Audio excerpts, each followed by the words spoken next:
যুবভারতী ক্রীড়াঙ্গনে ধুন্ধুমার রণক্ষেত্রে কড়া পুলিশ, গ্রেফতার করা হলো মূল উদ্যোক্তা শতদ্রু দত্তকে।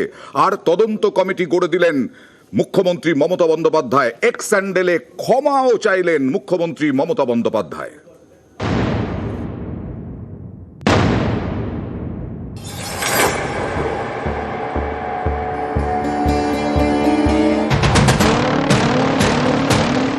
ফুটবলের মহাতারকা লিওনেল মেসির অনুষ্ঠান, সেখানেই চূড়ান্ত ব্যবস্থা।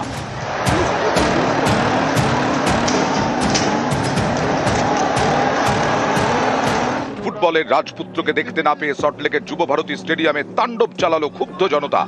হাই প্রোফাইল অনুষ্ঠানে এমন অব্যবস্থার জেরে গ্রেফতার করা হলো মূল উদ্যোক্তা শতদ্রু দত্তকে।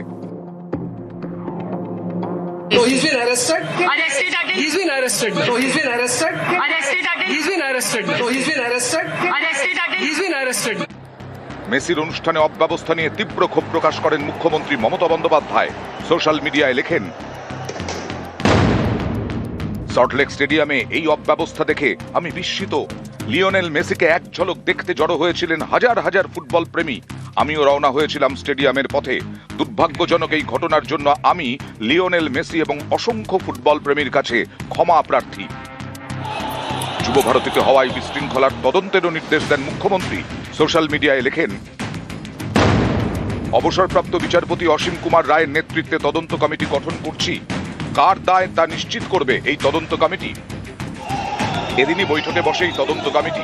পাশাপাশি পুলিশের হুঁশিয়ারি, টিকিটের টাকা ফেরত দিতে হবে, না হলে আইনি ব্যবস্থা নেওয়া হবে।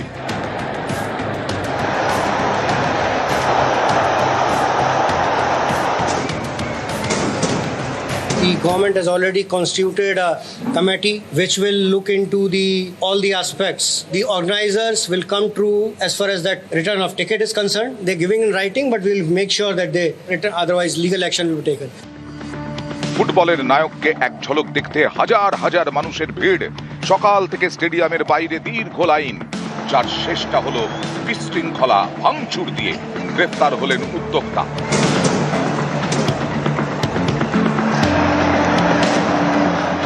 নিউজ 18 বাংলা।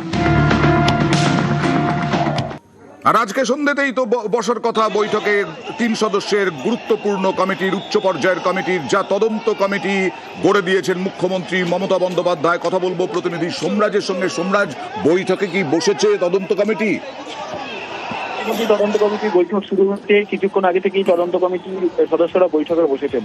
যেটা সূত্র মারফত জানা যাচ্ছে যে প্রাক্তন বিচারপতি অসীম কুমার রায়ের বাড়িতেই এই বৈঠক শুরু হয়েছে। মূলত রাজ্যের মুখ্য সচিব, স্বরাষ্ট্র সচিব রয়েছেন এবং যেটা তদন্ত কমিটিকে দায়িত্ব দেওয়া হয়েছে, প্রথমত যে কি কারণে এই ঘটনা ঘটলো, এই ঘটনার পিছনে কাদের ব্যর্থতা রয়েছে, কাদের গাফিলতি রয়েছে, এবং তৃতীয়ত আগামী দিনে যাতে এই ধরনের কোনো ঘটনা না ঘটে তার জন্য কি কি ব্যবস্থা নেওয়া যেতে পারে। এই 3টি বিষয় নিয়ে আলোচনা, যে আলোচনা হওয়ার কথা ছিল নবান্নে, কিন্তু সেই বৈঠক, যেটা সূত্র মারফত জানা যাচ্ছে, প্রাক্তন বিচারপতির বাড়িতেই সেই বৈঠক হচ্ছে। ইতিমধ্যেই রাজ্যের মুখ্য সচিব, স্বরাষ্ট্র সচিব পৌঁছেছেন। বৈঠক শুরু হয়েছে, আর কিছুক্ষণের মধ্যেই সেই বৈঠক শেষ হবে। তারপরেই আরো বিষয়টা স্পষ্ট হবে যে আজকের বৈঠকে পুলিশ থেকে যে রিপোর্ট পাওয়ার কথা ছিল সেই রিপোর্ট ইতিমধ্যেই পেয়েছে।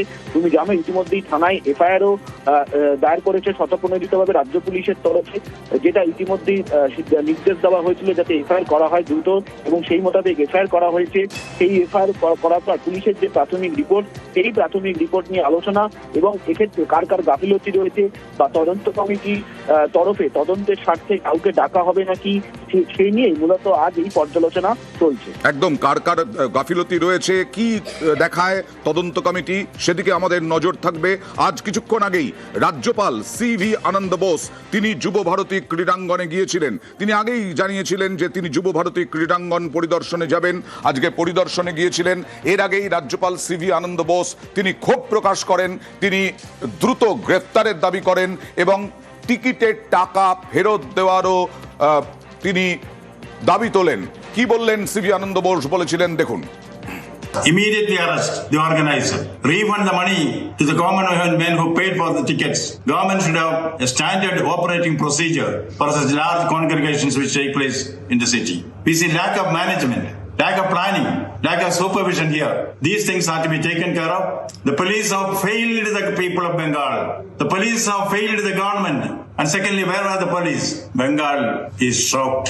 Order a judicial inquiry into the incident.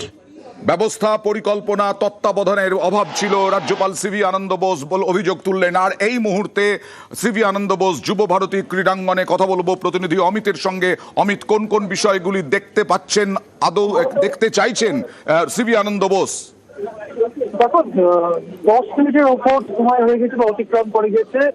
রাজ্যপাল সিভি আনন্দ স্টেডিয়ামের যে ভিআইপি গেট রয়েছে সেখানে তিনি অপেক্ষা করছেন, কারণ রাজ্যপাল আসার আগে স্টেডিয়ামের যে ভিআইপি গেট সেটি কিন্তু বন্ধ হয়ে গিয়েছিল। তিনি এই মুহূর্তে অপেক্ষা করছেন। আমরা দেখলাম গভর্নর বা রাজ্যপাল আসার পর ভেতরে যে লাইট সেগুলো কিন্তু বন্ধ হয়ে যায়। তিনি এখনো পর্যন্ত বাইরে অপেক্ষা করছেন এবং আজকে দুপুরের বা সকালের যে ঘটনা, সেই ঘটনা নিয়ে কিন্তু তিনি আগেই গভর্নর নিয়ে সমালোচনা করছিলেন। পুলিশ প্রশাসনকে পদক্ষেপ গ্রহণ করতে বলেছিলেন এবং গ্রেপ্তারের পাশাপাশি যারা আয়োজক ছিলেন, যারা আয়োজন করেছিলেন এই আজকের অনুষ্ঠানে, তাদেরকে দর্শকদের জন্য টিকিটের টাকা ফেরতের কিন্তু তিনি দাবি জানিয়েছেন। এই মুহূর্তে তিনি স্টেডিয়ামে এসেছেন এবং সেখানে তিনি অপেক্ষা করছেন। এখনো পর্যন্ত তিনি বাইরে অপেক্ষা করছেন। কি খবর পাওয়া যাচ্ছে? দরজা যুব ভারতী ক্রীড়াঙ্গনের ভেতরে ঢুকবেন সিভি আনন্দ বোস, তিনি কি গোটা বিষয়টা দেখতে চাইছেন, ছত্রখান পরিস্থিতি? গভর্নর ভেতরে গিয়ে পরিস্থিতি কিন্তু নিজের সরজমিনে দেখতে চান, এই কারণে তিনি এসছেন। এখন পর্যন্ত এই মুহূর্তে তিনি প্রায় 10 মিনিটের বেশি সময় হয়ে গেল। এই মুহূর্তে তিনি প্রায় 10 মিনিটের বেশি সময় হয়ে গেল তিনি এসে কিন্তু এখনো পর্যন্ত অপেক্ষা করছেন। এই মুহূর্তে তিনি আস্তে আস্তে যে ভিআইপি যে গেট রয়েছে সেখানে তিনি কিন্তু যাচ্ছেন, কিন্তু ভেতরে কিন্তু এখনো পর্যন্ত বন্ধ রয়েছে। ভেতরে সমস্ত লাইট কিন্তু বন্ধ রয়েছে এবং তিনি কিন্তু বাইরে একদম যে ভিআইপির যে এন্ট্রান্স রয়েছে সেইখানে তিনি কিন্তু দাঁড়িয়ে রয়েছেন এই মুহূর্তে। এবং এবার দেখা যাক তিনি সংবাদ মাধ্যমের উদ্দেশ্যে তিনি বলেন। তবে তোমায় জানিয়ে রাখবো প্রায় 10 মিনিটের বেশি সময় হয়ে গেছে তিনি কিন্তু ভিআইপি গেটের কাছে কিন্তু অপেক্ষা করছেন। তিনি কিন্তু ভেতরে কথা বলে ভেতরে যাওয়ার তিনি ভেতরে চাইছেন এবং যদিও এই মুহূর্তে ঘটনা নিয়ে রাজনৈতিক তরজাও তুঙ্গে।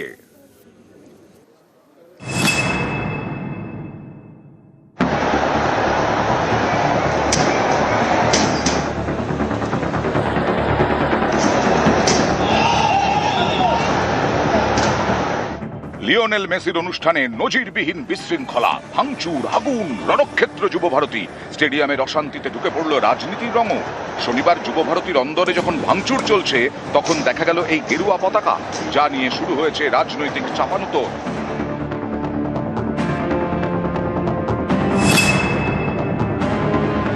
এখানে এর আগে বহু অনুষ্ঠান হয়েছে, এমনকি 2012 এবং 2014 সালে কলকাতা নাইট রাইডার যখন IPL জেতে তখন রাজ্য সরকারের ব্যবস্থাপনায় সুন্দরভাবে অনুষ্ঠান হয়। কিন্তু আজকে আমরা দেখতে পেলাম যে গেরুয়া পতাকা নিয়ে মুখে জয় শ্রীরাম স্লোগান দিয়ে একদল মানুষ সেখানে জিনিসপত্র ভাঙচুর করছেন।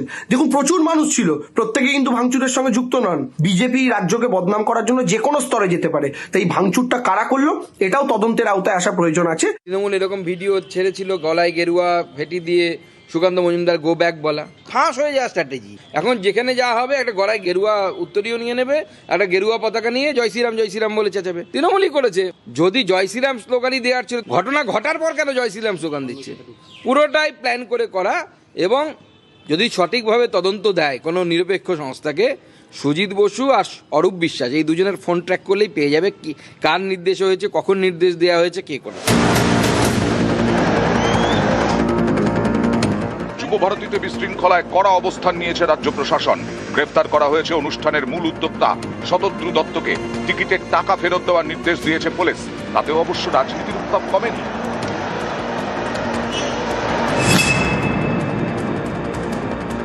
আরে ওসব গেরুয়া পতাকা প্ল্যান করিয়ে মানুষকে তৃণমূল মূর্খ ভাবতে শুরু করেছে। গেরুয়া পতাকা চারিদিকে এখন মানুষ এখন একটা গেরুয়া ঝড় চলছে, বুঝতে পারছেন? সিসিটিভির ফুটেজ নিয়ে আপনি তদন্ত করুন, মেসিকে ঘিরে যারা দাঁড়িয়ে ছিল তারা কারা, তাদের মধ্যে কোথায় কোন গেরুয়াধারী ওখানে দাঁড়িয়েছিল আপনি বলুন। ফুটবল সম্রাট পেলে পর্যন্ত এসেছেন, কখনোই বিশৃঙ্খলা হয়নি। হাজার হাজার টাকা দিয়ে মানুষ এসেছেন মেসিকে দেখতে, সেইখানে মেসিকে দেখতে দেবে না, দেখতে পাবে না, নেতাদের দেখতে হবে।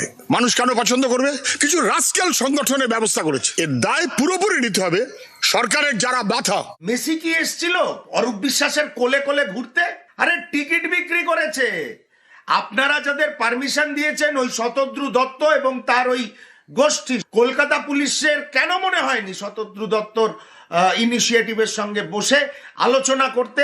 এই সম্মিলিত ব্যর্থতায় আজকে কলকাতা শহর, যুবভারতী ক্রীড়াঙ্গন, কলকাতার ক্রীড়া জগৎ আবার কালিমা লিখতে হবে। এটি সম্পূর্ণ একটি বেসরকারি অর্গানাইজারের উদ্যোগে এই মেসির বিষয়টা ছিল এবং তারা সমস্ত আয়োজন এবং কোথায় কি হবে না হবে তারা করেছেন। এটার সঙ্গে রাজ্য সরকার কোনোভাবেই উদ্যোক্তা নন। মাননীয় ক্রীড়ামন্ত্রী অরূপ বিশ্বাস তার ওখানে থাকাটা স্বাভাবিক ছিল। এর আগের বার 2011 সালে মেসি তো খেলেছিলেন মাঠে, কোনো বিশৃঙ্খলা তো হয়নি। নিউজ 18 বাংলা।